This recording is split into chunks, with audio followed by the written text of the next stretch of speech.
నమస్తే నిన్నాల్ని welcome to story board. Iran Israel యుద్ధం అనూహ్య మలుపు తిరగడానికి సిద్ధంగా ఉంది. 1-2 రోజుల్లో అమెరికా రంగంలోకి దిగే అవకాశం కనిపిస్తోంది. అమెరికా ఎంటర్ అయితే జరగబోయే పరిణామాలపై ప్రపంచవ్యాప్తంగా చర్చ జరుగుతోంది. ఇంతకు సిచ్యువేషన్ రూమ్ లో వ్యూహం ఖరారైందా? అమెరికా ముందున్న ఆప్షన్లేంటి? ఇరాన్లో ఏం చేస్తే అమెరికాకు లాభం? ఇవాంటి స్టోరీ బోర్డులో తెలుసుకుందాం. ఇరాన్ ఇజ్రాయెల్ యుద్ధం ఆ రెండు దేశాల పరిధి దాటిపోయింది. ఇప్పుడు యుద్ధం కొనసాగింపు ముగింపుపై అమెరికాదే తుది నిర్ణయం అయ్యేలా కనిపిస్తోంది. G7 సదస్సు నుంచి అర్ధాంతరంగా తిరిగొచ్చిన ట్రంప్ సిచ్యువేషన్ రూమ్ లో కీలక సమావేశం జరపడం ఏదో జరగబోతుంది అనే సంకేతాలను స్పష్టంగానే ఇస్తోంది. ఇరాన్ కు పెనుముప్పు పొంచి ఉందన్న ట్రంప్ వ్యాఖ్యలతో కలకలం రేగింది. ఇరాన్ అణ్వాయుధాల తయారీకి పూనుకుంటోందనే కారణంతో ఇజ్రాయెల్ ఆకస్మికంగా భీకర దాడి చేసింది. చిరకాల శత్రువుకి గుణపాఠం చెప్పే సమయం వచ్చిందని ఇరాన్ కూడా ధీటుగా ఎదురుదాడులకు దిగింది. ఇరాన్ మొదట ఇజ్రాయెల్ దాడులు ఆపితే తాము ఆపేస్తామని చెప్పింది. కానీ ఇజ్రాయెల్ ప్రధాని నెతన్యహూ ఇరాన్ను తుడిచిపెడతామని ప్రకటన చేశారు. దీంతో రెచ్చిపోయిన Iran supreme leader Khamenei Israel భారీ మూల్యం చెల్లించక తప్పదని కౌంటర్ ఇచ్చారు. అదే ఊపులో ఐరన్ డోమ్కు తూట్లు పొడిచిన ఇరాన్ యథేచ్ఛగా టెల్ అవీవ్ పై విరుచుకుపడుతోంది. దీంతో ఇటు టెల్ అవీవ్ అటు టెహ్రాన్ బాంబుల మోతతో దద్దరిల్లుతున్నాయి. 3 లక్షల మందికి పైగా పౌరులు టెహ్రాన్ను వీడి సురక్షిత ప్రాంతాలకు తరలి వెళ్లారు. టెల్ అవీవ్లో కూడా పౌరులు బంకర్లలో తలదాచుకుంటున్నారు. వారం రోజులుగా సాగుతున్న యుద్ధం ఇప్పటివరకు ఇరాన్ ఇజ్రాయెల్ ఈ రెండు దేశాల మధ్య ఉంది. ద్వైపాక్షిక చర్చలతో ఆగే అవకాశం ఉండేది. కానీ ఇప్పుడు అమెరికా రూపంలో మూడో పక్షం యుద్ధంలోకి ఎంటర్ అయ్యే సూచనలు స్పష్టంగా కనిపిస్తున్నాయి. ట్రంప్ ఇరాన్కు కఠిన హెచ్చరికలు జారీ చేయడం యుద్ధం మరో స్థాయికి చేరుతుందన్న సంకేతాలనిస్తోంది. ఒక్కసారి అమెరికా దిగితే ఇక యుద్ధం ఆపడం కొనసాగించడం పూర్తిగా వైట్ హౌస్ నిర్ణయం మీదే ఆధారపడుతుంది అనడంలో సందేహం లేదు. పశ్చిమాసియాలో తన సైనిక స్థావరాలకు యుద్ధ విమానాలు సైనిక బలగాల్ని తరలిస్తున్న అమెరికా ఇప్పటికే ఇరాన్పై దాడికి తయారుగా ఉన్నట్టు చెబుతున్నారు. సంధికైనా సమరానికైనా సిద్ధమేనని అమెరికా రక్షణ మంత్రి ఇప్పటికే ప్రకటించారు. ట్రంప్ ఆదేశాల కోసం ఎదురు చూస్తున్నామన్నారు. ఇప్పటికే సిచ్యువేషన్ రూమ్లో ప్లాన్ రెడీ చేసిన ట్రంప్ 1-2 రోజుల్లోనే ఇరాన్పై దాడికి గ్రీన్ సిగ్నల్ ఇస్తారనే వాదన గట్టిగా వినిపిస్తోంది. ఇరాన్ అణ్వాయుధాల తయారీపై అమెరికాకు కూడా అభ్యంతరాలున్నాయి. అందుకే ఇజ్రాయెల్ దాడికి పరోక్ష మద్దతిచ్చింది. మొదట ఇజ్రాయెల్ దాడులతో తమకు సంబంధం లేదన్న ట్రంప్ తర్వాత మాట మార్చారు. తామిచ్చిన ఆయుధాలతోనే ఇజ్రాయెల్ ఇరాన్పై దాడి చేస్తోందని చెప్పేశారు. కానీ ఇజ్రాయెల్ ఎంతగా దాడులు చేస్తున్నా భూగర్భంలో ఉన్న ఇరాన్ అణు కేంద్రాలు దెబ్బతినే పరిస్థితి కనిపించడం లేదు. కేవలం కొందరు అణు శాస్త్రవేత్తల్ని చంపినంత మాత్రాన ఇరాన్ అణు కార్యక్రమానికి వచ్చే నష్టం లేదనే చర్చ జరుగుతోంది. అణు కేంద్రాల్ని పూర్తి స్థాయిలో దెబ్బతీయాలంటే బంకర్ బస్టర్ బాంబులు కావాలి. ఇవి కేవలం అమెరికా దగ్గరే ఉన్నాయి. ఆ బాంబుల్ని జారవిడిచే బాంబర్స్ విమానాలు కూడా అమెరికా అమ్ముల పొదిలోనే ఉన్నాయి. అందుకే యుద్ధంలో అమెరికా ఎంట్రీ తప్పని పరిస్థితి వచ్చిందనేది అగ్రరాజ్యంలో వ్యూహకర్తల మాట. ఏదోలా అమెరికాని ఇన్వాల్వ్ చేయాలని చూస్తున్న నెతన్యహూకు ఇరాన్కు నష్టం తప్పదన్న ట్రంప్ ప్రకటన కొత్త జోషిస్తుందనడంలో సందేహం లేదు. అమెరికా ఇరాన్ అణు కేంద్రాలు నాశనం చేస్తే మిగతా పని ఐడిఎఫ్ పూర్తి చేస్తుందని నెతన్యహూ భావిస్తున్నారు. ఆ రకంగా ఇరాన్ను తుడిచిపెట్టాలనే తమ లక్ష్యం నెరవేరుతుందనేది ఆయన ఆశ. ఒక్కసారి అమెరికా రంగంలోకి దిగితే యుద్ధ పరిణామాలు ఎలా ఉంటాయనేది చూడాల్సి ఉంది. ఇప్పటికే ఇజ్రాయెల్ దాడుల్ని ఖండించిన గల్ఫ్ దేశాలు అమెరికాపై ఒత్తిడి తెస్తాయా లేదా అనేది కీలకం కావచ్చు. కొద్ది రోజుల క్రితమే ట్రంప్ సౌదీ అరేబియా యుఏఈలో పర్యటించారు. యుఏఈ ఏకంగా ట్రంప్కు విమానం బహుకరించింది. ఇరాన్ గౌరవాన్ని కాపాడాలని ఆ రెండు దేశాలు కంకణం కట్టుకుంటే అప్పుడు ట్రంప్ ఏం చేస్తారనేది యుద్ధాన్ని కీలక మలుపు తిప్పుతుంది. గల్ఫ్ దేశాలు ఇన్నాళ్లు తటస్థంగా ఉన్నాయి కాబట్టి అమెరికా ఇజ్రాయెల్తో కలిసి పూర్తి స్థాయిలో సైనిక వ్యూహాలు అమలు చేయగలుగుతోంది. కానీ ప్రస్తుతం ఇరాన్ అనుకూల వైఖరి తీసుకున్న గల్ఫ్ దేశాలు అమెరికా దాడులకు అడ్డు చెప్పే అవకాశాలు లేకపోలేదు. అదే జరిగితే అమెరికా దగ్గర ప్లాన్ బి ఉందా లేదా అనే చర్చ జరుగుతోంది. గల్ఫ్ దేశాల్ని కన్విన్స్ చేయడానికి ట్రంప్ ఏం చేస్తారు, ఏం చెబుతారనేదే కీలకం అవుతుంది. గల్ఫ్ దేశాలతో వ్యూహాత్మక చమురు అవసరాలున్న అమెరికా కోరి వాటితో వైరం తెచ్చుకోదు. మరి ట్రంప్ వ్యూహరచన చేసే ముందే ఆ దేశాలను కాంటాక్ట్ చేశారా లేదా అనేది కూడా తేలాల్సిందే. అమెరికా ఎప్పుడూ స్వప్రయోజనాల కోసమే పనిచేస్తుందనేది చారిత్రక సత్యం. యుద్ధం ఇజ్రాయెల్ ఒకందుకు మొదలు పెడితే ఇరాన్ మరొకందుకు ప్రతిఘటిస్తోంది. మధ్యలో అమెరికా దిగితే అటు ఇజ్రాయెల్ ఇటు ఇరాన్ ఎవరి లక్ష్యాన్ని పూర్తి చేయకుండా సొంత లక్ష్యం నిర్దేశిస్తుందనడంలో సందేహం లేదు. అదే జరిగితే ఇటు ఇరాన్కు అటు ఇజ్రాయెల్కు రెండు దేశాలకు ఝలక్ తప్పదు. ఇజ్రాయెల్ మిత్రదేశం కాబట్టి దానికి అమెరికా పూర్తి అనుకూలంగా ఉంటుందనుకోవడం భ్రమే కావచ్చు. అమెరికా గేమ్ మొదలుపెట్టాక మిత్రుడు శత్రువని చూడదు. ఇక ట్రంప్ వైఖరిని కొన్ని నెలలుగా ప్రపంచం చూస్తూనే ఉంది. అలాంటి దేశం ఇలాంటి అధ్యక్షుడు కలిసి యుద్ధాన్ని ఎటు తీసుకెళ్తారనేది ఊహించడం కష్టం. ఒక్క దెబ్బకు 2 పిట్టలు కొట్టడం కాదు, వీలైనన్ని పిట్టల్ని కొట్టాలనుకుంటోంది అమెరికా. ఇరాన్ ఇజ్రాయెల్ వార్తో పశ్చిమాసియాలో ఉన్న దేశాలన్నింటికీ మెసేజ్ ఇవ్వాలనుకుంటే తీవ్ర పరిణామాలు తప్పవు. ఇరాన్లో మరోసారి తనకు అనుకూల సర్కార్ను గద్దెనెక్కించే అవకాశం వచ్చిందని అనుకుంటే వ్యూహం మరోలా ఉంటుంది. అప్పుడు ఖమేనీని హతమార్చినా ఆశ్చర్యపోనక్కర్లేదు. నిజానికి ఇస్లామిక్ విప్లవానికి ముందు ఇరాన్లో అమెరికా అనుకూల సర్కారే ఉండేది. కానీ ఇస్లామిక్ విప్లవంతో ఆ సర్కార్ను కూలదోసిన ఖమేనీ క్రమంగా యుఎస్కు దూరం జరిగారు. ఇప్పుడు కూడా ఖమేనీ ఇజ్రాయెల్ను హెచ్చరించినా లైట్ తీసుకున్న ట్రంప్ అమెరికాకే హెచ్చరిక జారీ చేసేసరికి ఇక లాభం లేదని ట్రిగ్గర్ రెడీ చేశారు. మరి ఆ ట్రిగ్గర్ ఎప్పుడు నొక్కుతారా అని ప్రపంచమంతా ఊపిరి బిగబట్టి చూస్తోంది. ప్రస్తుతానికి అమెరికా ఇరాన్పై దాడి చేయడం ఖాయమే. అయితే ఆ దాడి ఎలా ఉంటుందనే అంశంపై మాత్రం సస్పెన్స్ కొనసాగుతోంది. ఖమేనీని ఇప్పుడే చంపబోమన్న ట్రంప్ తన ప్రకటనకు కట్టుబడతారా, అనూహ్యంగా వ్యూహం మారుస్తారా అనేది తేలాల్సి ఉంది. అమెరికా ముందు పలు ఆప్షన్లున్నాయి. ఇజ్రాయెల్ కోరిక ప్రకారం ఇరాన్ అణు కేంద్రాల్ని ధ్వంసం చేయొచ్చు. మరో అడుగు ముందుకేసి ఖమేనీని కూడా హతమార్చి తన అనుకూల సర్కార్కు రంగం సిద్ధం చేయొచ్చు. అలా కాదనుకుంటే కేవలం పరిమిత దాడులతో షో నడపొచ్చు. అలా కాకుండా అందర్నీ ఆశ్చర్యపరచాలనుకుంటే ఇరాన్తో పాటు ఇరాన్ అనుకూల సాయుధ గ్రూపుల ఆట కూడా కట్టించేలా వ్యూహాత్మక దాడులకు దిగొచ్చు. అలా అమెరికా స్థావరాల్ని కూడా కార్నర్ చేయాలన్న ఇరాన్ వ్యూహాన్ని చావు దెబ్బ కొట్టొచ్చు. ఇరాన్ ఇజ్రాయెల్ యుద్ధంలో పాకిస్తాన్ను అమెరికా ఎలా వాడుకుంటుందనేది కూడా కీలకమైన అంశం. సిచ్యువేషన్ రూమ్లో వ్యూహరచన జరిగిన కొన్ని గంటల్లోనే పాక్ ఆర్మీ చీఫ్కు ట్రంప్ వైట్ హౌస్లో విందివ్వడం చాలా ప్రాధాన్యత గల పరిణామంగా భావిస్తున్నారు. ఇప్పటికే పాక్ నూర్ఖాన్ ఎయిర్బేస్ను అమెరికా అనధికారికంగా ఉపయోగించుకుంటోంది. మరిన్ని ఎయిర్బేస్లు వాడుకుంటుందా, పాక్ కూడా పరోక్షంగా సాయపడాలని కోరుతుందా అనేది అతి రహస్యం. ఒక్కసారి యుద్ధం చేస్తే వ్యూహాత్మక లక్ష్యాల్ని కూడా నెరవేర్చుకోవడం అమెరికాకు మొదట్నుంచి అలవాటు. కేవలం పైకి కనిపించే లక్ష్యాలే కాకుండా ఎవ్వరి ఊహకు అందని అసలు లక్ష్యాన్ని కూడా సాధించేలా అమెరికా వ్యూహరచన చేస్తోంది. మరి పశ్చిమాసియాలో మరోసారి తన ఆధిపత్యాన్ని సుస్థిరం చేసుకునేలా అమెరికా ఎలాంటి వ్యూహంతో యుద్ధంలో దిగుతుందనేది ఆసక్తికర అంశం. ఇరాన్ ఇజ్రాయెల్ యుద్ధం ఇప్పటి వరకు ఒక స్థాయిలో జరిగింది. కానీ అమెరికా రంగంలోకి దిగితే అది మరో స్థాయికి వెళ్లడం ఖాయం. ఇప్పటికే ఖమేనీ ఇజ్రాయెల్తో పాటు అమెరికాకు కూడా తీవ్ర హెచ్చరికలు జారీ చేశారు. అమెరికా యుద్ధంలోకి దిగితే పశ్చిమాసియాలో ఉన్నటువంటి యుఎస్ స్థావరాల్ని కార్నర్ చేసే వ్యూహం కూడా ఇరాన్ రెడీగా పెట్టుకుంది. అప్పుడు గల్ఫ్ దేశాల కార్యాచరణ కూడా కీలకం కాబోతోంది. ఇరాన్ ఇజ్రాయిల్ యుద్ధంలోకి ఎప్పుడోసారి అమెరికా రంగంలోకి దిగక తప్పదని మొదట్నుంచి అందరూ అనుకుంటున్నదే. ఆ సంగతి ఇరాన్కు కూడా బాగా తెలుసు. అందుకే అమెరికా దిగితే అగ్రరాజ్యాన్ని కార్నర్ చేసే వ్యూహం ముందే రెడీ చేసుకుంది. ఇరాన్కు ప్రస్తుతం ఇరాక్, సిరియా, యెమెన్లో కొన్ని అనుకూల సాయుధ గ్రూపులున్నాయి. వాటితో కోఆర్డినేట్ చేసుకుని ఆయా దేశాల్లో ఉన్న అమెరికా సైనిక స్థావరాలపై గెరెల్లా దాడులు చేయాలనే ప్లాన్ ఉంది. అలాగే పర్షియన్ గల్ఫ్లో ఉన్న అమెరికా నౌకల్ని కార్నర్ చేసి మొత్తంగా 40,000 అమెరికా మిలిటరీ సిబ్బంది ప్రాణాలు ప్రమాదంలో పెట్టే వ్యూహం కూడా రెడీగా ఉంది. ఈ వ్యూహం రెడీ చేసుకున్న తర్వాతే ఖమేనీ యుఎస్కు తీవ్ర హెచ్చరికలు జారీ చేశారు. ఇరాన్ దగ్గర 10,000 కిలోమీటర్ల దూరంలో ఉన్న అమెరికాపై నేరుగా దాడి చేసే క్షిపణులు లేకపోవచ్చు. కానీ పశ్చిమాసియాలో అమెరికా మిలిటరీ బలగాల్ని చికాకు పరిచే శక్తి అయితే ఉందని కొందరు యుద్ధ నిపుణులు కూడా అంగీకరిస్తున్నారు. అయితే ఈ సంగతి అమెరికాకి తెలియదనుకోలేం. దీనికి కౌంటర్గా యుఎస్ కూడా ప్లాన్ చేస్తోందని, అయితే సమయం వచ్చేదాకా ఆ వ్యూహం గోప్యంగా ఉంచుతుందని చెబుతున్నారు. ఇరాన్ బలహీనంగా ఉందనుకున్న అంచనా తప్పని ఇప్పటికే రుజువైంది. ఇజ్రాయెల్ దుర్భేద్యమని భావించిన ఐరన్ డోమ్కు ఇప్పటికే ఇరాన్ తూట్లు పొడిచింది. టెహ్రాన్ గగనతలంపై నియంత్రణ సాధించామని ఇజ్రాయెల్ ప్రకటించిన 1-2 రోజులకే టెల్ అవీవ్ గగనతలంలో తమకు అడ్డులేదని ఇరాన్ ప్రకటించింది. ఇక్కడ ఇరాన్వి కేవలం ప్రగల్భాలు కాదు.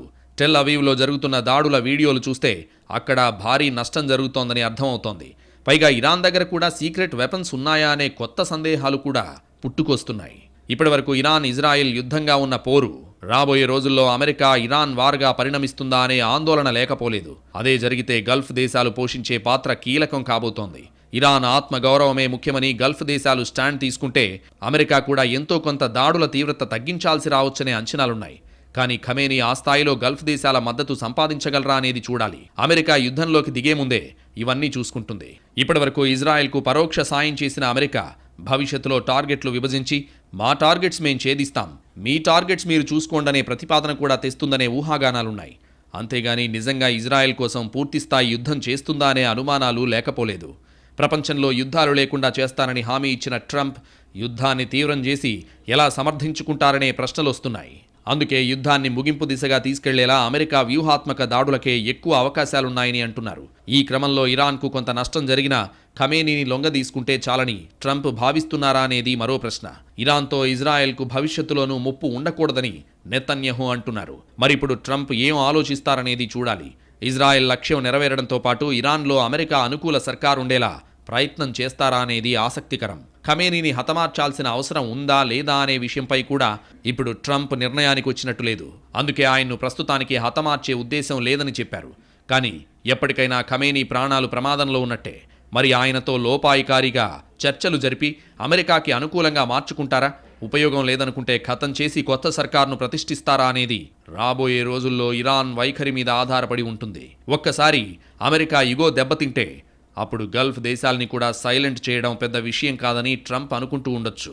ఇరాన్ కూడా కొంత వ్యూహాత్మకంగానే వ్యవహరిస్తోంది. ఓవైపు ఇజ్రాయెల్పై కత్తి దూస్తూనే మరోవైపు అమెరికాతో చర్చలకు సిద్ధమని లోపాయికారి సంకేతాలిస్తోంది. వీటిని ఎలా ఉపయోగించుకుంటారనేది యుద్ధ గతిని నిర్దేశిస్తుంది. ఇరాన్తో అణు ఒప్పందం కుదిరితే ఇజ్రాయెల్ కూడా చేసేదేం ఉండదు. అమెరికాని కాదని నెతన్యాహు మరీ దూకుడుగా ముందుకెళ్లే అవకాశాలు తక్కువ. ఒకవేళ అలాంటి సాహసం చేస్తే ఆయన్ని ఎలా కట్టడి చేయాలో ట్రంప్కు బాగా తెలుసు. ఏం చేసైనా యుద్ధాన్ని పూర్తిగా తన నియంత్రణలోకి తెచ్చుకోవాలని అమెరికా భావిస్తోంది. చారిత్రకంగా చూసినా ఏ యుద్ధంలోనూ ఏదో ఒక దేశం కొమ్ము కాయడం అమెరికాకు తెలియని విద్య. అలా చేసినట్టు కనిపిస్తూనే తన లక్ష్యాలు తాను చాకచక్యంగా సాధించుకుంటుంది. ఇప్పుడు పశ్చిమాసియాలో అనుకోకుండా ట్రంప్కు ఛాన్స్ వచ్చింది. నిజానికి యుద్ధం తొలి రోజుల్లోనే ముగించాలని యుఎస్ ప్రయత్నం చేసింది. కానీ అటు ఇరాన్ ఇటు ఇజ్రాయెల్ మంకు పట్టుపట్టాయి. దీంతో యుద్ధం తీవ్రమైంది. ఇప్పుడు తీవ్రమైన యుద్ధాన్ని కూడా ముగించడం తమకు మాత్రమే సాధ్యమని అమెరికా ప్రూవ్ చేయాలనుకుంటోంది.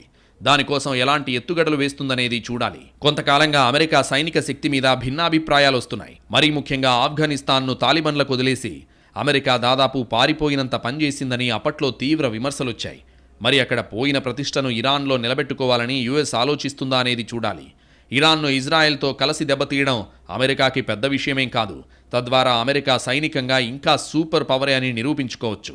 అలాగే అమెరికా చనువిచ్చింది కదా అని చంకనెక్కాలనుకోవద్దని ఇజ్రాయెల్కు ఝలక్కిచ్చే అవకాశాలు సృష్టించుకోవచ్చు. చివరకు అటు ఇరాన్ను ఇటు ఇజ్రాయెల్ను దారికి తెచ్చుకుని తనకు అనుకూలంగా డీల్స్ చేసుకోవచ్చని కూడా ట్రంప్ ఆలోచిస్తే ఆశ్చర్యమేం లేదు. ఒక్కసారి అమెరికా రంగంలోకి దిగాక యుద్ధం ఇజ్రాయెల్ అనుకున్నట్టు జరగకపోవచ్చు. అసలు అగ్రరాజ్యం దిగకుండా ఉంటే బాగుండేదేమో అని నెతన్యాహు పశ్చాత్తాపడ్డా ఆశ్చర్యం లేదు. అలాగే ఇలాంటి యుద్ధం చేసే కంటే ఆపేయడం బెటరేమో అనే ఆలోచన కూడా వచ్చేలా యుఎస్ చేయొచ్చు. అటు ఇరాన్ కూడా త్వరగా అణు ఒప్పందం కుదుర్చుకుని ప్రస్తుతానికి బయటపడదాం, ఏమైనా ఉంటే తర్వాత చూసుకుందాం అనే నిశ్చయానికి రావచ్చు.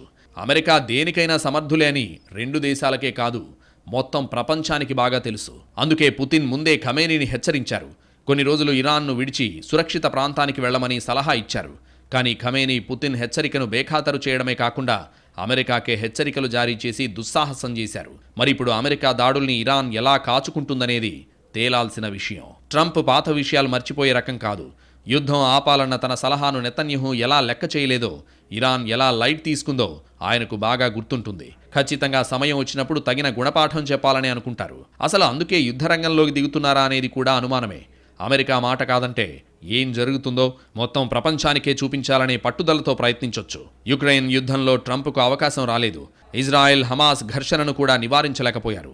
ఇండియా పాక్ యుద్ధం తానే ఆపారని చెప్పుకున్నా భారత్ గాలి తీసేసింది.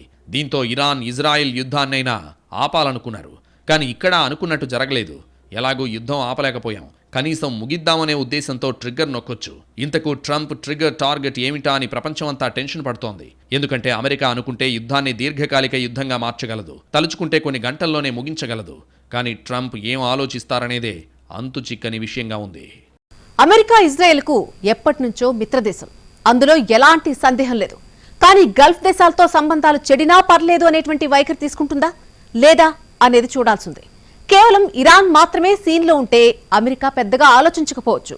కానీ గల్ఫ్ దేశాలు కూడా వ్యతిరేకమవుతాయి అనుకుంటే వ్యూహాత్మక అవసరాల్ని పక్కన పెట్టి నిజంగా ఇరాన్ను తుడిచిపెట్టే పనికి పూనుకుంటుందా అనేది ఆలోచించాల్సిన విషయం.